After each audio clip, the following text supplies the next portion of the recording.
Bonsoir et bienvenue sur Athénée Noctua, votre podcast de philosophie du vendredi soir. Nous nous retrouvons ce soir pour aborder le thème individu et communauté au programme des classes préparatoires scientifiques cette année. Sur ce thème, nous étions depuis quelques séances en train de travailler sur Spinoza et j'aborderai aujourd'hui la problématique du choix de l'État le plus à même de respecter le droit naturel humain. Pour cela, nous croiserons quelques chapitres du traité théologico-politique. Notamment, nous mettrons en vis-à-vis un chapitre qui aborde la théocratie, et qui est le chapitre 17, et un chapitre qui abordera un état résolutif, un état modéré, résolutif de la difficulté que nous dégagerons, à savoir le chapitre 20, et notamment à travers le régime de la démocratie. À la séance précédente, nous avions dégagé une difficulté lié à la constitution d'un État. Comment un individu peut-il accepter de se soumettre, d'obéir volontairement à un autre homme, à son égal ? En effet, pour que l'on sorte de l'état de nature et que l'on entre dans un état de droit, encore faut-il que les hommes obéissent aux lois en formation. L'État exige une obéissance. Cette obéissance est difficile. À la fois, Spinoza nous montre qu'il y a deux manières d'obéir, nous les avons abordées à la séance précédente, à savoir obéir parce qu'on y est contraint par le corps, ou obéir parce qu'un pouvoir est exercé sur notre âme, une influence s'exerce sur nous. Mais quelle que soit la cause de notre obéissance, il semble à Spinoza qu'obéir à un homme, cela soit difficile. En effet, lorsque dans les États, les gouvernants et les gouvernés sont de nature égale, puisqu'ils sont des hommes, comment expliquer que les uns obéissent aux autres ? Pourquoi obéirais-je à un homme si ce n'est qu'un homme ? Une réponse pratique pourrait être produisons un régime qui ne soit pas humain mais qui soit divin. Et cette réponse pratique a un nom, la théocratie. Pour que la souveraineté puisse commander et avoir de l'autorité sur les forces sociales, il faut qu'elle ait une dimension incontestable, une autorité suprême. Ainsi, la théocratie va se proposer d'unifier d'abord la population et la faire obéir d'un seul bloc, en imposant quelque chose qui est de l'ordre de la religion, comme dans la théocratie mais aussi dans la monarchie de droit divin, où la souveraineté royale et la religion se confondent, d'où l'expression latine qui restitue cette dimension, cuius regio, eius religio, tel roi, telle religion. Mais pour qu'un tel système fonctionne, encore faut-il qu'il n'y ait qu'une seule religion, celle du prince, du roi, cuius regio, tel roi, eius religio, telle religion. Telle solution, donc, ne tolère qu'une religion, celle du prince, et persécute toutes les autres confessions, les exclut. C'est le cas de l'exode des Juifs hors du Portugal, des protestants hors de France pendant les guerres de religion. De tels pays sont donc des structures violentes, où l'on torture, où l'on exécute les opposants religieux. Ce sont également des pays qui sont ravagés de l'intérieur par des guerres intestines, des guerres civiles religieuses, si bien que les forces vives de ces pays fuient vers les États voisins, plus tolérants. Et si le régime théocratique, dans un premier temps, pourrait sembler être un régime parfait, en tant qu'il produit en effet une obéissance générale, il s'avère être susceptible de corruption assez rapidement, ce qui est l'objet du chapitre 18 du traité théologico-politique, où l'on voit la manière dont un État parfait a fini par produire une politique guerrière et corrompue. Dans ce chapitre 18, en effet, Spinoza rappelle combien le pouvoir, notamment dans l'histoire juive, a pu être perverti, et il s'oppose à tous ces hommes de son temps qui voudraient trouver dans la Bible des modèles politiques à imiter. Leur argument était la perfection d'un État organisé par Dieu, la perfection de la théocratie. Mais Spinoza va détailler les transformations historiques qui ont corrompu le système, si bien que l'État hébreu n'apparaît plus pour lui digne d'être imité. D'abord, l'État divin est un État très clos. Il ne vaut que pour un peuple vivant à l'écart, isolé du reste du monde, et ne peut exister tel quel si les peuples, par exemple, commercent les uns avec les autres. Et il faut que le régime s'adapte à ces temps modernes, des temps où les peuples communiquent, font du commerce et ne peuvent rester isolés du reste du monde. Pour sa démonstration, Spinoza va montrer qu'il y a eu plusieurs moments dans l'histoire de la culture du peuple hébreu qui ont été l'histoire d'une lente dégénérescence au niveau politique. D'abord, il valorise le moment mosaïque, le moment de Moïse. En effet, le peuple hébreu transfère son droit à Dieu. Ce transfert de droit est tout à fait en accord avec la théorie hobbésienne ou spinoziste du transfert de droit en politique, depuis l'état de nature jusqu'à la fondation de l'État. Après avoir transféré leur droit à Dieu, Moïse a été reconnu comme seul souverain, sachant que les ministres du culte n'avaient pas du tout de pouvoir politique. Donc Moïse recevait son autorité de Dieu, il y a bien théocratie, mais il y avait cependant une distinction entre le pouvoir politique, incarné par Moïse, souverain unique, et le pouvoir religieux des ministres du culte, qui n'avaient qu'un pouvoir sur les âmes et pas un pouvoir politique. Spinoza écrit à ce sujet « Les ministres du culte n'étaient qualifiés cependant ni pour juger les citoyens, ni pour excommunier qui que ce fût. Ce droit n'appartenait qu'aux juges et aux chefs élus dans le peuple. » Cette première proposition, donc, était plutôt la bonne. Distinction claire des pouvoirs religieux d'une part, politiques et juridiques de l'autre. Cependant, il apparaît que ce qui a été érigé longtemps en modèle n'est pas ce premier âge, mais un second âge. Le deuxième empire, dit le texte. Lorsque les religieux, qu'on appelle aussi les pontifes, je cite, usurpèrent le droit du prince et finirent par vouloir qu'on leur donnât le nom de roi. Spinoza ne comprend pas que l'on valorise ce deuxième moment, ce deuxième empire. D'après lui, ce second âge n'est pas seulement celui de la confusion délétère entre pouvoir religieux et pouvoir politique, mais c'est aussi l'âge des effets pervers de cette confusion. Car les religieux qui sont au pouvoir, qui ont usurpé le pouvoir du prince, qui veulent qu'on les appelle rois et non simplement pontifes, ont des ambitions, sont en quête de gloire et non de paix. Ces religieux sont décrits comme des démagogues cherchant à plaire au peuple en le corrompant, multipliant les décrets, c'est-à-dire des décisions arbitraires. Le texte dit « La religion dégénéra en une superstition funeste ». Un peu plus loin, il est dit encore « Le sens vrai et l'interprétation des lois se corrompirent ». Ils se montraient à l'égard de la foule et pour l'attirer à eux, disposés à tout accepter. Ainsi, ce passage du chapitre 18 nous montre qu'il n'y a pas eu que corruption des hommes, des citoyens, il y a eu également corruption des textes saints, que l'on réécrit, que l'on accommode pour justifier les pires comportements, les pires mœurs. On fait dire aux textes saints des horreurs, justifiant les vices au lieu de les condamner. Non seulement la Bible est instrumentalisée, ce qui justifie que l'on passe de la religion vraie donc à la superstition, mais encore la loi qui en découle, dont l'interprétation erronée est absolument scandaleuse puisqu'elle autorise par exemple à être criminel au nom de Dieu, au nom de la foi. L'une des conséquences inéluctables de ce genre d'instrumentalisation du texte saint, c'est le schisme, c'est-à-dire la séparation de sectes différentes, puisque certains diront qu'ils sont les éclairés, qu'ils savent que le texte saint ne dit pas de telles inepties, alors que les autres suivront l'interprétation proposée par des hommes ambitieux. La religion est ainsi divisée, ce qui forcément produit un ordre politique lui-même divisé. Les querelles théologiques sans fin vont engendrer des guerres de religion et des guerres civiles. Spinoza de conclure « Il est impossible de jamais arriver à un apaisement et la division en sectes est inévitable. » Et Spinoza multiplie les exemples de guerres civiles sanglantes décrites dans l'Ancien Testament de la Bible, de la ruine, du massacre, de l'affaiblissement des peuples qui en résultent. Dans cette histoire, finalement, les années de paix sont très peu nombreuses, correspondent globalement au Premier Empire, au moment de Moïse, celui de la distinction claire entre le pouvoir politique et le pouvoir religieux. La suite, en revanche, n'est d'après Spinoza que l'expression sanglante d'un, je cite, « funeste appétit de régner ». Ainsi, la théocratie est un régime dangereux, en tant qu'il risque de dévier vers cette confiscation par les ministres du culte du pouvoir sur les affaires de l'État. Et l'incitation de Spinoza à bien dissocier le pouvoir religieux et le pouvoir étatique s'impose donc. C'est un régime également dangereux en tant qu'il a fondé les lois sur les opinions religieuses. Cela n'engendre que disputes, violences, dissensions.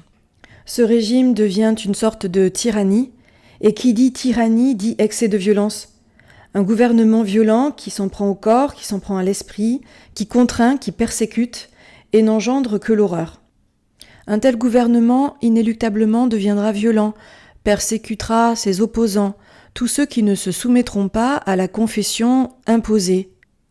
Or, au chapitre 20, Spinoza considère que cette violence, elle est certes un régime inéluctable de perversion de la théocratie, mais elle est un régime vain, en tant que jamais tout à fait, un régime ne peut corrompre un individu au point de détruire sa part de droit naturel. Jamais un être humain n'obéira absolument à la violence de corps ou à la violence morale. Spinoza écrit à ce sujet « Il ne peut se faire que l'âme d'un homme appartienne entièrement à un autre. » En effet, personne ne peut être contraint à penser ceci ou à penser cela, et il est possible à chacun de nous de rester libre, au moins intérieurement, libre de raisonner, libre de juger. La faculté de penser ne se transfère pas. Il y a beaucoup de choses que nous transférons par le transfert de droit, mais pas cela.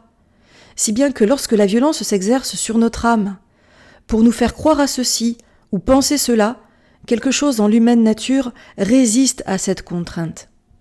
Si bien qu'un gouvernement violent, à savoir un gouvernement qui prétend dominer sur les âmes, ne saurait aboutir dans son projet fantasmatique. Pour reprendre une expression chère au philosophe stoïcien Marc Aurèle, nous sommes, nous les êtres humains, dotés d'une citadelle intérieure imprenable. On ne peut pas nous demander de croire à ceci ou de penser cela.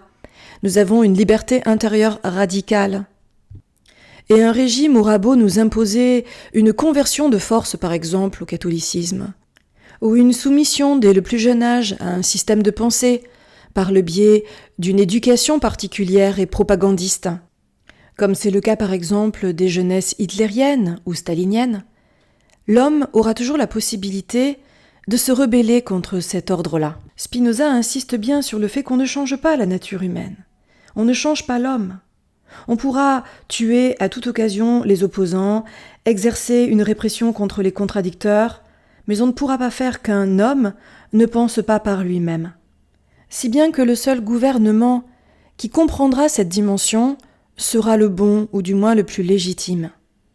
Spinoza, dans ce chapitre 20, défend contre ces gouvernements violents cherchant à éradiquer notre peu de liberté intrinsèque, notre droit naturel à penser et à juger, un gouvernement plus modéré qui prendrait en compte cette liberté, accepterait de l'accorder à l'individu ou de la favoriser.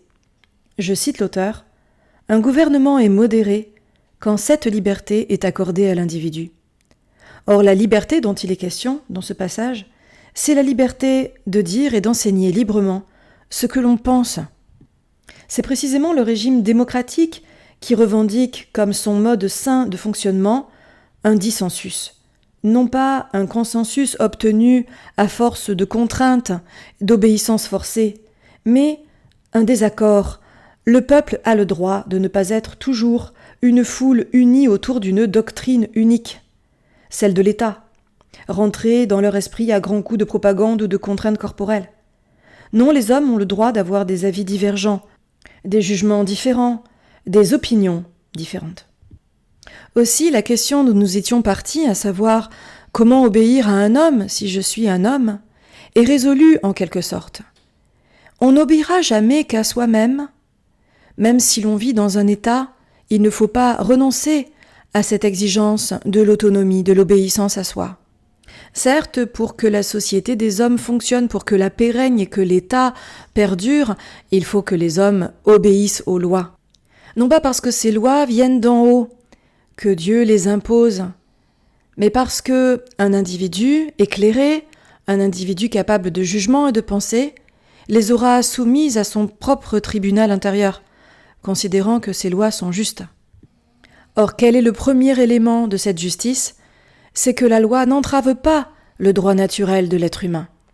Une loi entravant le droit naturel de l'être humain de penser, d'exprimer sa pensée et éventuellement de l'enseigner, serait si contradictoire à ce que l'individu aspire à être qu'il ne pourrait que s'opposer à cette obéissance, et ce faisant mettrait en danger l'État lui-même.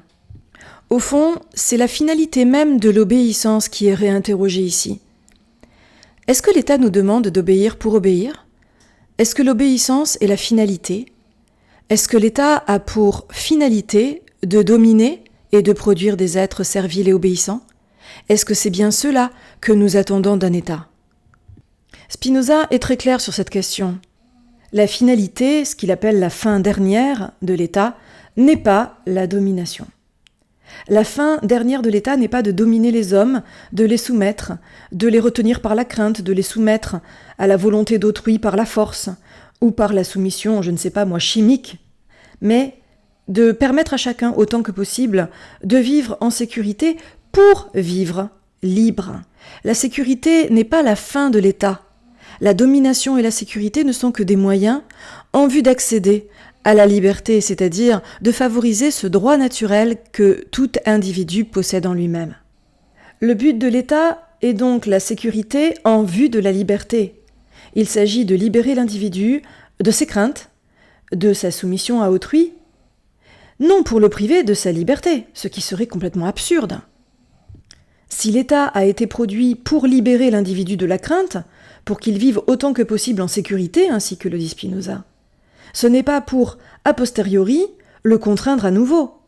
Il s'agit de libérer l'individu, non de le priver de sa liberté. La préservation par l'État du droit naturel, droit de vivre, droit de penser qui fait l'homme tel qu'il est, justifie l'existence de l'État. Il y aurait quelque chose d'absurde à vouloir sortir l'homme de l'état de nature dans lequel il ressemblait un peu à un animal traqué, pour finir par être traité comme une bête brute qui ne pense pas et qui vit dans la terreur. Si l'État, par ses lois, abolit la possibilité même de vivre et de penser, alors à quoi bon en créer un ?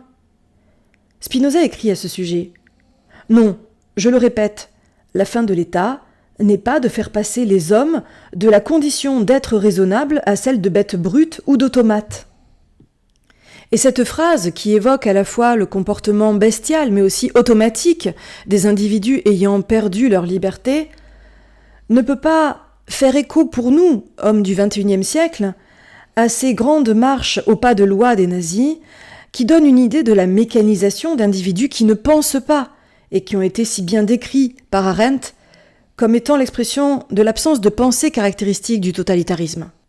Le raisonnement de Spinoza est synthétisé en une des phrases les plus célèbres du traité théologico-politique. La fin de l'État est donc en réalité la liberté.